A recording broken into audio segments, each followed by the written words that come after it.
नीलाचल निवासाय नित्याय परमात्मने बलभद्र सुभद्राभ्यं जगन्नाथाय ते नमः। महाप्रभु कोटियोडियार मौडमणि मो जगन्नाथे लक्ष लक्ष जनतांकर मेरुदंड मो जगन्नाथे प्रत्येकटी ओडियांकर स्पंदन मो जगन्नाथे। महाबाहुंकु अनेई देले चका आखि को टिके अनेई देले ए आखि आज्ञा अन्यत्र होइनी मो महाबाहुंकर चका आखि रे एते कुहुक एते भावरस भरी रहिछि। सेई महाप्रभुंकर एक अलौकिक लीला जहा को आपण माने सुनिले आनंद होई जिवे। ए जो महाप्रभुंकर भुवन प्रसिद्ध रथ यात्रा हुए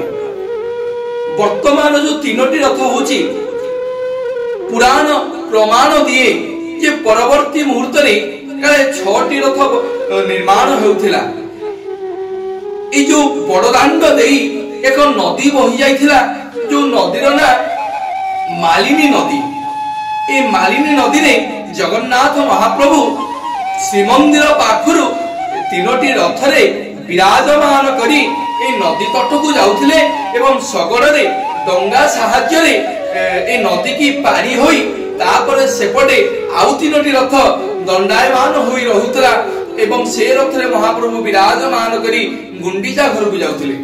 एक सुंदर कथा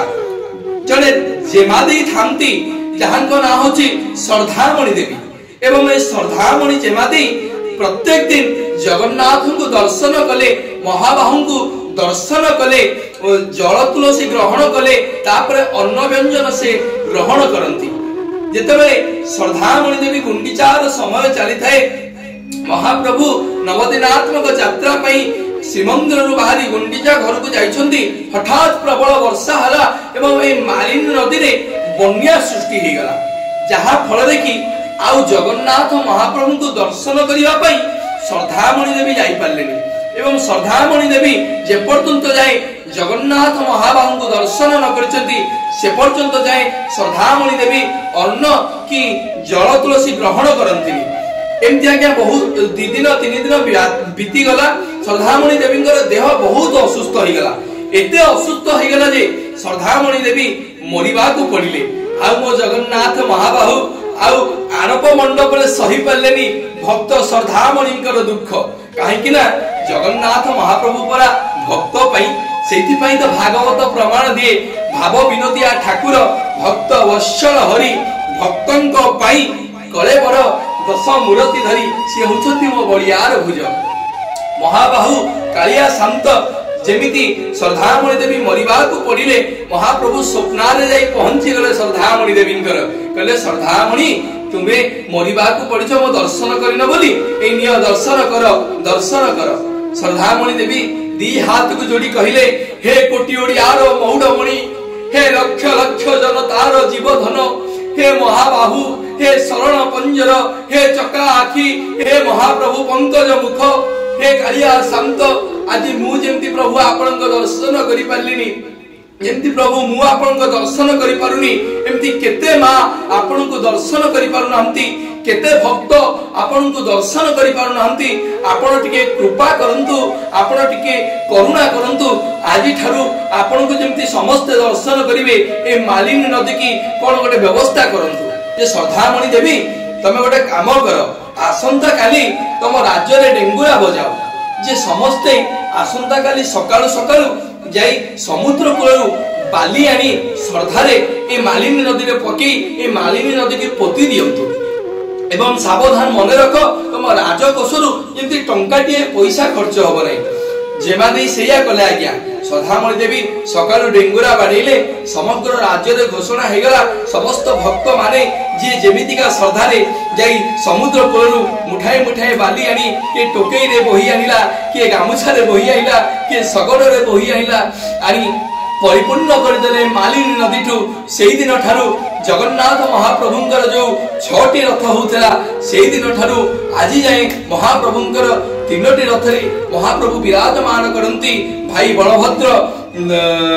तालध्वज रथ रे देवी सुभद्रा दर्पदलन रथ रे एवं कोटि ओडियार मौडमणि मो जगन्नाथे स्वयं जगन्नाथ महाप्रभु नंदी घोष रथ रे विराजमान करी भक्तों पाखक जाती भक्तों को दर्शन करती जगन्नाथ महाप्रभु भक्त मान पाखक जाती से दिन ठारू ए मालिनी नदी संपूर्ण भाव में परिपूर्ण हो जाता से तो भक्त श्रद्धारे गाए हाथ रे मो मुठा मुठा सरधा बाली ठाकुरे सरधा बाली समग्र भक्त माने श्रद्धारे से मालिनी नदी की पोती देइथिले बोली ए भक्त ताकू श्रद्धारे कहे सरधा बाली बोली से दिन ठारू समग्र उत्कल देश रे समग्र विश्व ब्रह्मांड रे नाम ख्यात हैला सरधा बाली सरधा बाली सरधा बाली सेति पई भक्त गाए भजन सम्राट भिखारी बड़ गाइथिले हाथ रे मो मुठा मुठा सरधा बाली ठाकुरे सरधा बाली नरेंद्र जल पड़े मखारु झरी देहरे मो बोला बड़ दंडर धूली देहरे मो बोला